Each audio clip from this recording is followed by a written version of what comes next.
In the autumn of 1853, on a decaying sugar plantation 40 miles south of Baton Rouge, an enslaved housemaid named Celestine was ordered into her mistress's bedchamber and told to bolt the door from the inside. She did not come out for 11 days.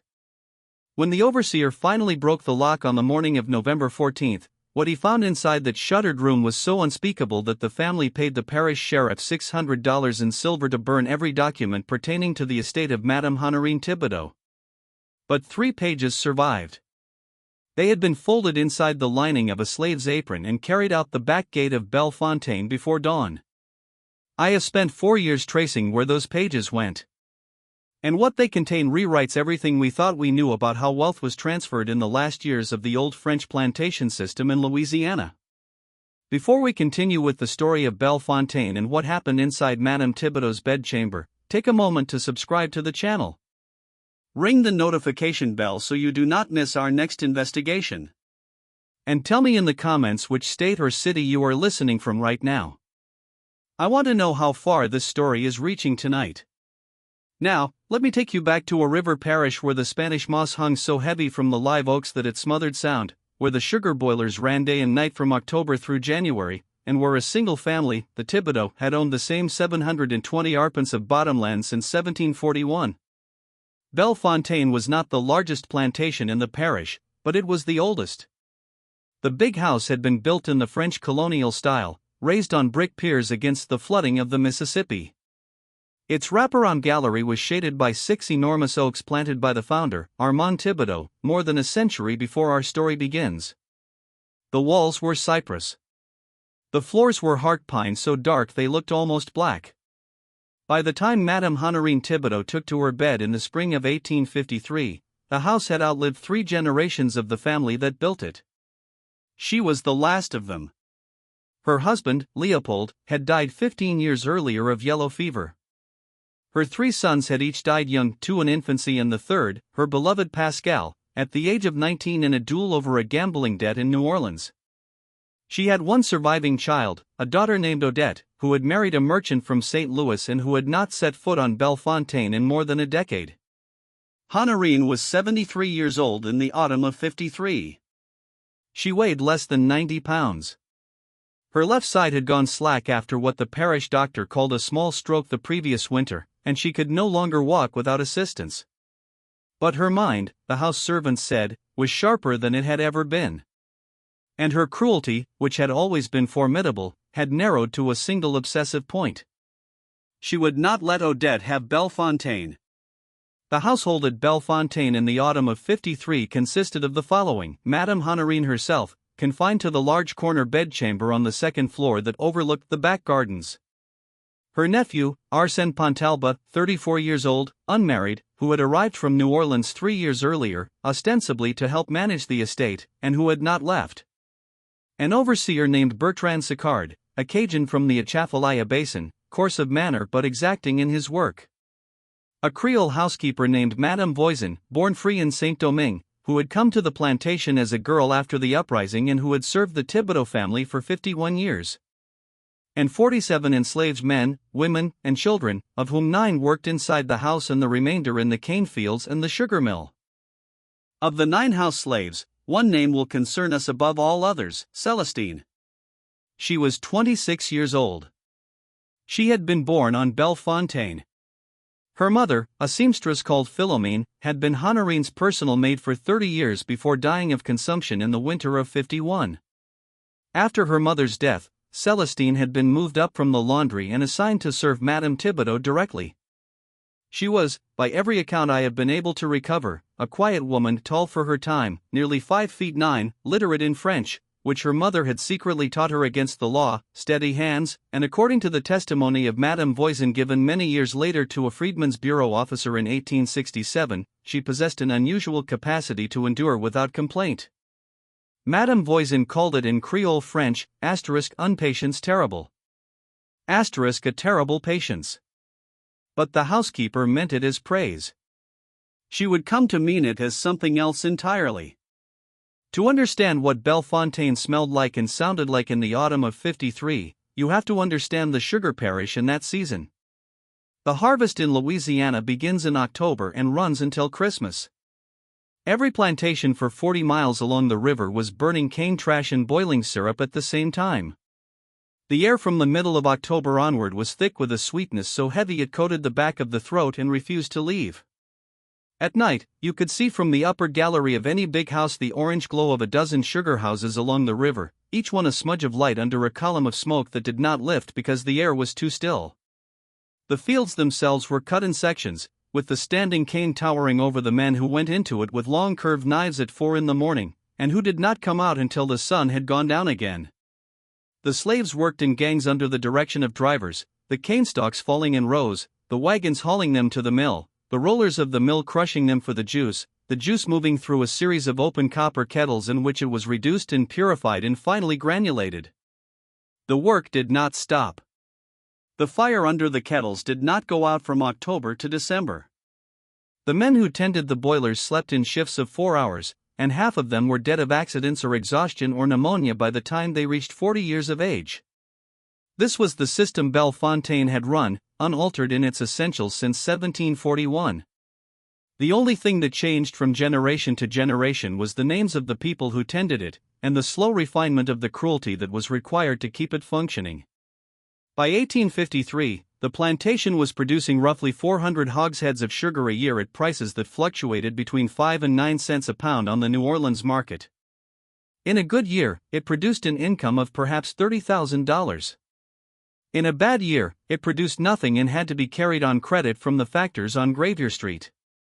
The existing will of Madame Honorine, the one drafted in 1841 after the death of her husband, valued the estate as a whole, including the land, the buildings, the machinery, and the 47 enslaved persons, at somewhere between $120,000 and $150,000. In 1853, that was the equivalent of several $1 million in modern currency. It was, in other words, a fortune. And it was that fortune and the century of accumulated blood that had produced it that Madame Honorine was preparing to weaponize against her daughter in the last weeks of her life. Madame Voisin deserves a second paragraph. She was 63 years old in the autumn of '53. She had been born in Jérémie on the southern coast of what was then the French colony of Saint-Domingue to a free woman of color who operated a small dressmaking business. She was 12 years old in the summer of 1803 when her mother placed her aboard a schooner bound for New Orleans with 240 other refugees fleeing the final collapse of the French colonial regime. She had arrived in Louisiana with nothing. She had been taken into the Thibodeau household at the age of 14 as a kitchen helper under an arrangement the details of which have been lost to the record. And she had risen over 5 decades to become, in all but title, the manager of the house. She had seen Leopold Thibodeau die. She had delivered 2 of Madame Honorine's children. She had laid out the bodies of both infants on the dining room table for the family to mourn. She had watched Pascal Thibodeau grow from a thoughtful boy into a reckless young man, and had not been surprised, although she had been deeply grieved when the news had come back from New Orleans that he had been killed in the duel. She had known Odette from birth. She had known Celestine from birth. She understood everything that was happening in the autumn of '53 because she had spent 50 years watching the family that owned her, for wages, prepare this moment without knowing they were preparing it. And she had decided, though she had not yet told anyone, that she would not permit the old woman upstairs to finish her work. Bertrand Sicard, the overseer, was 39 years old. He was the son of Acadian fishermen from the Atchafalaya Basin. Poorly educated, capable, violent when required, not sadistic by the standards of his profession, and loyal to whoever paid his wages. He had worked at Belle Fontaine for 9 years. He knew the cane fields better than any man on the plantation. He did not like Arsène Pontalba. He respected Madame Honorine in the way that a man respects a dangerous animal. And he had, over the previous summer, begun to wonder privately whether he should look for work elsewhere because he could feel, without being able to name it, that something at Belle Fontaine was coming to an end. The sugar harvest of '53 was meant to be the most profitable in 20 years. Prices in New Orleans were strong. The rains had come at the right times. The cane stood 11 feet high by the middle of October, and the mill was set to begin rolling on the 24th. But on the afternoon of October the 12th, an event occurred at Belle Fontaine that would eventually draw the parish sheriff, a notary from Baton Rouge, a Catholic priest from Donaldsonville, and finally a team of men with shovels to a place in the back garden where nothing was supposed to be buried. That afternoon, Madame Honorine summoned her nephew Arsène to her bedchamber. She had been refusing to see him for 8 days. When he arrived, she was sitting upright against her pillows, which was itself unusual. And she held in her lap a sealed leather portfolio that Madame Voisin would later identify as the one in which Leopold Thibodeau had kept his most important private papers, and which had not been opened since his death. Arsène emerged from the bedchamber 40 minutes later. He was, according to the kitchen girl who saw him on the back stairs, white as linen. He went directly to the stables. He ordered his horse saddled. Then he rode to Donaldsonville and did not return for 3 days. On the afternoon of October the 15th, Arsène returned with a notary. The notary was a man named Auguste Delacroix, 61 years old, known throughout the parish as a meticulous drafter of wills and acts of donation. He carried a leather satchel and a case of writing instruments. He was shown directly to Madame Honorine's bedchamber, where he remained for 2 hours. When he came out, Madame Voisin asked him in the corridor whether Madame was intending to revise her testament. The notary looked at the housekeeper for a long moment. Then he said, in careful French, that what Madame Thibodeau was intending was not a revision. He descended the stairs without further explanation and rode back to Donaldsonville. That evening, Celestine was called upstairs.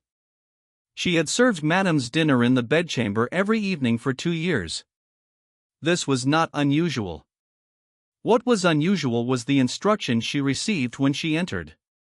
Madame Honorine, propped against her pillows by the bolsters her housemaid had arranged that morning, told Celestine to set down the tray and to close the door. Celestine closed the door. Then Madame Honorine told her to turn the key in the lock. Celestine turned the key. Then Madame Honorine, in a voice so low that Celestine had to step closer to the bed to hear it, told the young woman that she was to remain in that room, not leaving for any reason except to empty the chamber pot in the adjoining closet, and that Madame Voisin would bring food to the door at intervals, but would not be permitted to enter. Celestine was to sleep on the small daybed at the foot of Madame's own bed. She was not to speak to anyone through the door. She was not to pass any object out of the room. And if anyone, including Monsieur Arsène, attempted to enter, Celestine was to refuse. Celestine, who was 26 years old, and who had been owned by this family her entire life, who had watched her mother die in a drafty room behind the kitchen because Madame Honorine would not permit a doctor to be called for a slave, said nothing. She set down the tray. She turned back to the door. She locked it. And for 11 days, she did not come out. It would be easy at this point in the story to leap ahead to the morning of November the 14th and to what the overseer found when he broke the lock. I will not do that yet. Because what matters most about Belle Fontaine in the autumn of '53 is not what was found inside that room at the end. It is what was being done inside that room during those 11 days. And to understand that, we have to understand what Madame Honorine Thibodeau was willing to destroy in order to protect her hatred of her only surviving daughter. Odette Thibodeau had married at the age of 19 a St. Louis merchant named Hyacinthe Caillou. Hyacinthe was American by then, though his family was of French descent from the upper Mississippi. He was a commission merchant in the river trade, respectable, prosperous, a Catholic. By every reasonable measure, he was an acceptable match for the daughter of a Louisiana planter. But Madame Honorine had never forgiven him for one thing. At the wedding dinner at Belle Fontaine, Hyacinthe Caillou had made a remark in the presence of 14 guests, including the priest and the parish judge, to the effect that the days of the plantation system were numbered, and that a man of vision would prepare to diversify his wealth into northern manufactures and St. Louis real estate. He had meant it kindly, as advice to his new mother-in-law, whose husband had recently died, and whose estate he worried might not survive the coming decades unaltered. Honorine had heard it as an attack on everything her family had built for 100 years. She had heard it as a prediction of her defeat. And she had begun, from that night forward, to plan how Odette and Hyacinthe Caillou would never inherit one arpent of Belle Fontaine. By the laws of Louisiana, this was not easy. Louisiana, alone among the states, retained the Napoleonic Code and with it the doctrine of forced heirship. A parent could not simply disinherit a child. A portion of the estate, called the legitime, was reserved to the children by operation of law, and no will or act of donation could defeat it. If Odette was Madame Honorine's only surviving child, Odette was entitled, by the black letter of the law, to 3/4 of the succession. Honorine could give the remaining quarter, called the disposable portion, to whomever she pleased. But Odette's 3/4 she could not touch. Not by will, not by sale on favorable terms to a nephew, not by any ordinary act unless Madame Honorine could prove, by documentary evidence filed before a notary, that Odette had committed against her mother one of the specific acts recognized by Article 1521 of the Civil Code as grounds for disinheritance. There were 10 such grounds in Louisiana in 1853. They included striking a parent. They included attempting to take a parent's life. They included refusing to ransom a parent held captive. Most of them required physical acts committed under specific witnessed circumstances. They were, in practice, almost impossible to prove except the ninth. The ninth ground for disinheritance under the Civil Code of 1825, as it stood in Louisiana in the autumn of '53, was this: a child who had refused food to a parent in necessity could be disinherited by the parent if the fact was established in authentic form before a notary and 2 witnesses, and if the act of disinheritance specified the cause, and if the cause was sworn to by the parent in writing under oath while of sound mind. Madame Honorine Thibodeau intended to swear in writing under oath before the notary Auguste Delacroix that her daughter Odette had refused to send her during the previous winter of her illness the remittances Odette had promised.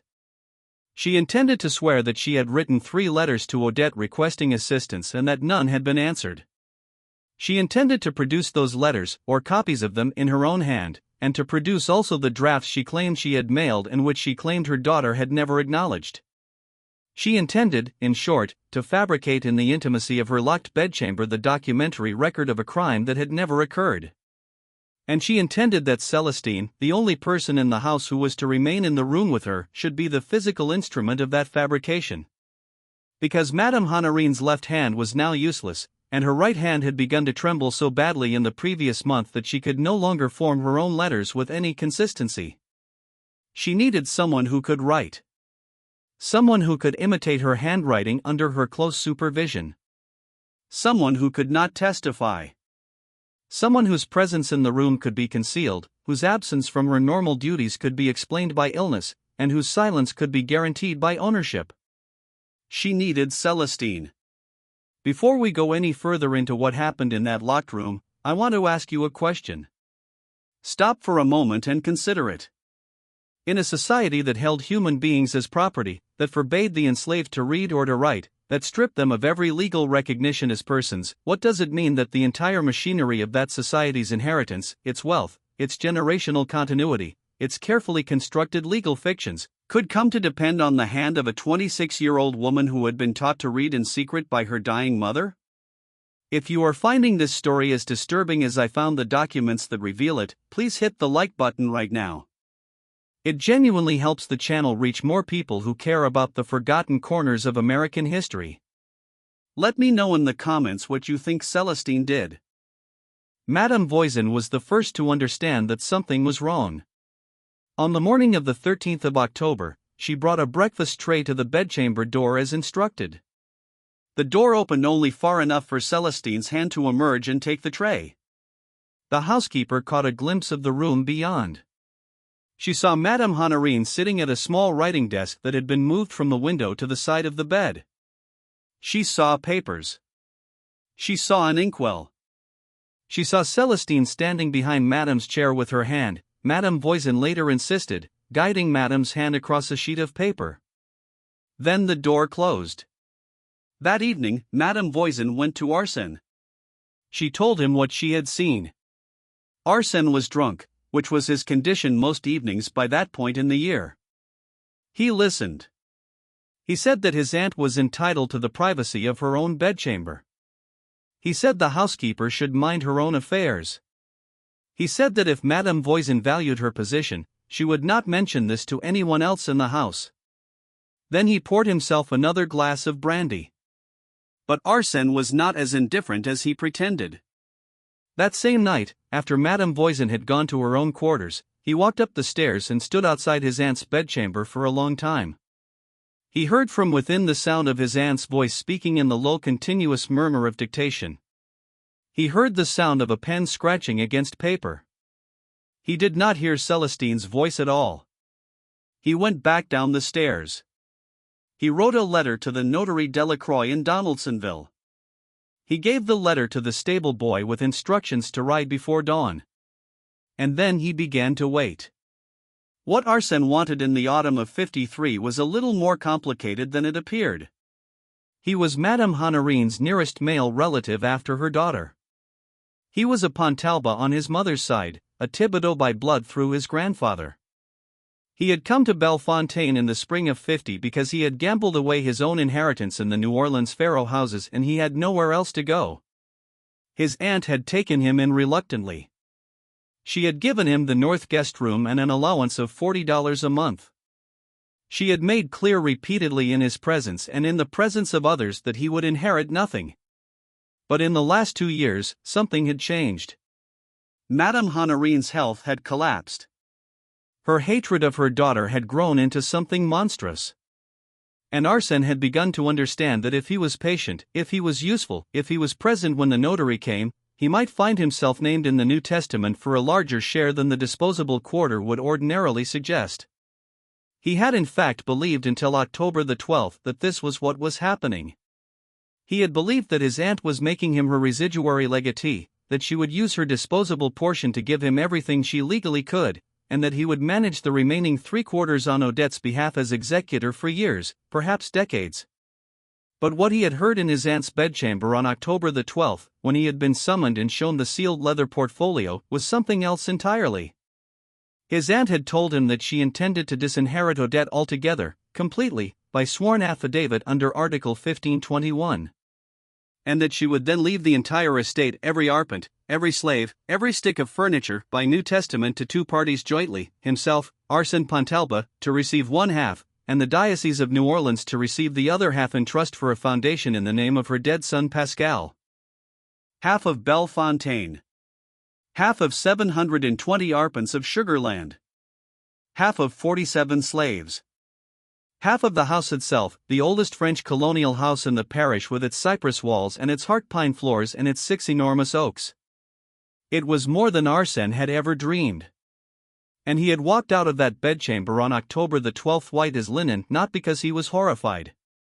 He had walked out white as linen because he understood at last that he had become necessary to his aunt's revenge. And because he understood that revenge would make him rich. Inside the locked bedchamber, through the last days of October and the first 2 weeks of November, Celestine was doing what she had been told to do. And it was something almost no one in the house understood, because almost no one in the house could have done it. She was forging her mistress's correspondence under Madame Honorine's direction, sitting at the small writing desk beside the bed. Celestine was producing, one after another, the letters that would constitute the evidence of Odette's alleged refusal of support. There were 3 categories. First, copies of letters Madame Honorine claimed to have written to Odette during the previous winter, begging for remittances. These Celestine produced in an imitation of her mistress's own hand, which she had studied by watching Madame Honorine write for 2 years. Second, letters from Odette to Madame, replying with refusals or with silence. These were harder. Celestine had never seen Odette's hand. Madame had preserved, in the sealed leather portfolio her husband had left, 2 genuine letters Odette had written to her father many years before. Celestine had these in front of her. She studied them. She practiced on scraps of paper. And then she produced, in Odette's hand, as best she could imitate it, replies that were curt, dismissive, and cruel. Third, and this was the most audacious of the 3, an affidavit in Odette's own hand and over Odette's forged signature, allegedly written to a St. Louis notary, acknowledging that she had received her mother's requests and had decided not to respond. This document was intended to be discovered, much later, among Odette's papers, and to be produced against her in any legal challenge she might raise. It was the masterpiece of the forgery. It was also the document that, more than any other, reveals what kind of a woman Madame Honorine Thibodeau had become at the end of her life. Celestine wrote these documents by candlelight, by oil lamp, by the gray morning light through the shuttered windows. She wrote slowly. She checked each letter against the genuine samples. She rewrote pages when her hand slipped or her imitation wavered. Madame Honorine watched her, correcting, insisting, demanding that the language be period appropriate, that the paper be aged with diluted coffee, that the ink be mixed with just enough iron gall to look old. When Celestine finished a document, Madame Honorine would take it in her trembling right hand, hold it close to her face, and read it. Sometimes she would nod, and Celestine would set it aside in the completed pile. Sometimes she would shake her head and hand it back, and Celestine would burn it in the small porcelain dish by the bed and begin again. The physical process of producing a convincing forgery in 1853 was more complicated than we might think. Paper could not be obtained fresh and made to look old. The grain of the paper, the weight, the rag content, the watermark, had to match what would have been available in the year the letter was supposedly written. Madame Honorine had, for this purpose, a stack of blank sheets that she had been collecting for years out of the backs of older correspondence, cutting the blank portions away, storing them in a locked drawer. She had sheets from 1852, 1851, 1850, each one separated by ribbon and labeled. The ink had to match the period. Iron gall ink in the 1850s oxidized to a particular shade of brown over the course of months and years, and a freshly mixed batch could not reproduce that color without aging. Madame had prepared, also in advance, a small bottle of heavily oxidized ink, held back from her husband's correspondence after his death in '38, which she had diluted and was now reserving for the most critical documents. The diluted coffee was used, not on the whole page, but in small spots at the corners, simulating the natural foxing that old paper develops. The folds had to match the pattern a letter would have acquired from being folded into an envelope, carried in a saddlebag, unfolded, refolded, stored in a drawer. Celestine learned to simulate all of this. She learned it in 3 days. The handwriting itself was the hardest part. A person's hand is as distinctive as a voice, and it changes in subtle ways over the course of a lifetime. Madame Honorine's hand in 1853 was not the hand she had written with in 1843, and a forgery dated 10 years earlier had to reflect that older hand, which meant Celestine had to work not only from Madame's current handwriting, but from older samples Madame produced from the leather portfolio, letters Madame had written to her husband in the 30s, to her mother in the 20s. Celestine had to learn 3 different versions of her mistress's hand and to produce each one consistently. Odette's hand, which Celestine had only the 2 old letters to work from, was even more difficult. Odette, as a young woman, wrote with a rounder, more careful hand than she presumably used now. Celestine had to extrapolate. She had to imagine what that hand would have become 20 years on, under the pressure of a merchant's household in St. Louis, and produce it. Madame Honorine, watching her, understood after the first day that she had chosen correctly. Celestine's hand was better than hers had ever been. Celestine's eye was more precise. Celestine's patience with the slow, exhausting work of letter-by-letter imitation was greater than Madame's own would have been at any point in her life. There were moments, in the gray light of the early afternoon, when Madame Honorine watched the young woman bent over the writing desk, her dark hair catching the light from the oil lamp, her fingers moving the pen in small, deliberate arcs, and felt something she had not felt since her son Pascal had died. It was a kind of astonishment. Astonishment that this person, who by the laws she lived under was property, was producing with her own hand a technical accomplishment that Madame herself could not have produced, that a notary would be unable to detect, that would stand up in a court of law and strip a Thibodeau daughter of her birthright. And it was astonishment, and it was gratitude, and it was a particular kind of hatred that comes from understanding that the hand one depends on is the hand one has tried to keep from existing. For the first 3 days, Celestine worked in silence. Madame Honorine spoke only to instruct. Celestine answered only in monosyllables. They ate separately, Madame from the tray Madame Voisin brought, and which Celestine had to carry from the door to the bedside, Celestine from whatever was left after her mistress had finished. They did not speak to each other about what they were doing or why. But on the 4th day, something began to shift. And this is the part of the story that I had not expected when I first began to reconstruct it. And that changes its meaning entirely. Madame Honorine began to talk. Not to instruct, not to dictate. To talk about her life, about her sons, about Pascal who had died in the duel at 19, about the way Pascal had laughed, about the particular green color of his eyes, about her husband Leopold whom she had loved and not loved, whom she had helped through 3 bad harvests in the 40s, whose gambling had nearly ruined them all, about her mother and her mother's mother and the founding of Belle Fontaine by her grandfather Armand, who had come up the Mississippi from New Orleans as a boy and had cleared the first 100 arpents with his own hands and the hands of the 11 Senegambian men he had bought at the Chartres Street Market in the spring of 1740, about Odette, about the way Odette as a child had been afraid of the storms that rolled in off the Gulf, and how Honorine had sat with her daughter through those storms, and how she, Honorine, had believed in those moments that she loved her daughter more than she had ever loved anyone, about how that love had curdled into something she could not name, about how she hated her daughter now, how her hatred was the only thing keeping her alive, how she knew with perfect clarity that this hatred was evil, and that she was going to die with it,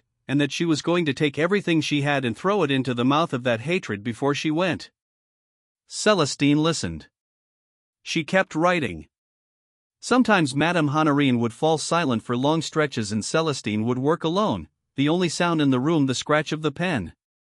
Sometimes Madame would begin to weep, which was not like her, and Celestine would put down the pen and bring her water in the small silver cup. And sometimes Madame would reach out her trembling right hand and Celestine would take it, not as a slave takes the hand of her mistress, but as one woman takes the hand of another in the middle of the night and would hold it until Madame fell asleep. The room itself, during those 11 days, took on a particular quality. The shutters were closed during the daylight hours because Madame could no longer tolerate bright light. The windows were cracked at night to let out the heat of the oil lamps and the closeness of the 2 bodies in the confined space. The air smelled of the ink and of the coffee used to age the paper and of the camphor Madame Voisin sent up for Madame's rheumatism and of the particular sour-sweet smell of illness that settles over any sick room after the first week. On the 5th day, Madame asked Celestine to read aloud to her. Her eyes had grown too weak for sustained reading, and she wanted to hear the pages of a book of sermons by a 17th-century French bishop that she had kept on her bedside table for 40 years. Celestine, who had never been permitted to acknowledge her literacy to her mistress, hesitated. Madame said, without looking up, that they were past the point of pretending. So Celestine read. Her French was careful, her pronunciation formal, her voice lower than the housekeeper had ever heard her speak. Madame listened with her eyes closed. When Celestine finished a passage, Madame would sometimes comment, sometimes correct the pronunciation of an archaic word, sometimes simply ask her to go on. For an hour each afternoon, for the remaining 6 days, they did this. A woman who had owned another woman for that other woman's entire life listening to her read from a book of Catholic sermons about mercy in the grey light of a shuttered room in which they were jointly manufacturing evidence of a crime that had not been committed against a woman neither of them had seen in a decade. On the 8th day, Madame Honorine asked Celestine a question. She asked it without looking up. She asked in French whether Celestine had loved her own mother, Philomene. Celestine answered that she had. Madame asked whether Celestine thought Philomene had loved her. Celestine answered that she had. Madame was silent for a long time. Then she said, in a voice so thin it was almost breath, that she wished she had allowed the doctor to come to Philomene in the winter of '51. She did not apologize.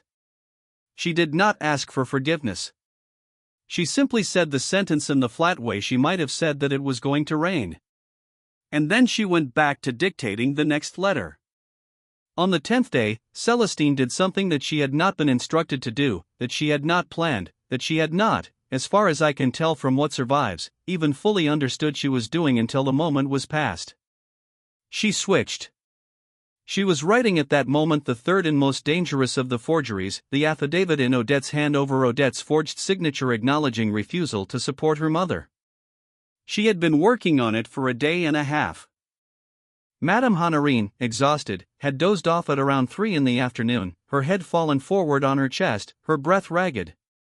Celestine looked at her sleeping mistress. She looked down at the document she was producing. And instead of continuing in the hand of Odette, producing Odette's false confession, she began very quietly to write something else. She wrote in her own hand on a fresh sheet of paper the truth.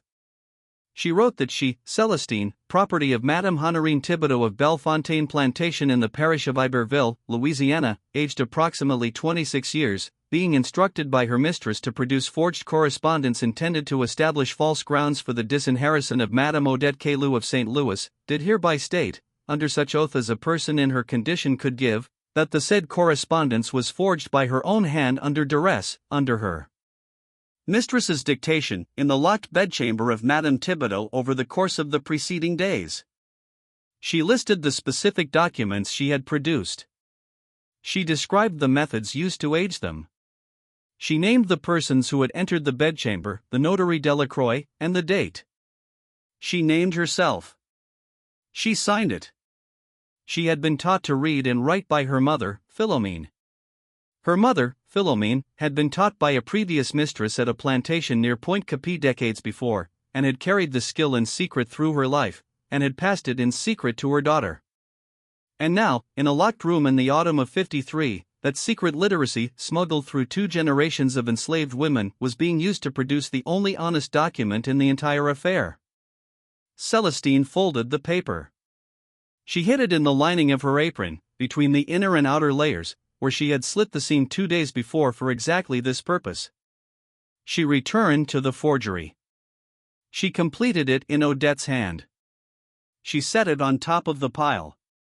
On the morning of November the 14th, Madame Honorine did not wake up. Celestine found her mistress at about 6 in the morning. She had fallen asleep in the small daybed at the foot of Madame's own bed as she had every night for 11 nights. When she woke, she heard immediately the absence. The sound of Madame's labored breathing, which had filled the room every night, was gone. She rose. She crossed to the bed. She put her hand on Madame's cheek. It was cool. She stood there for a long time in the gray light. Then she did the only thing she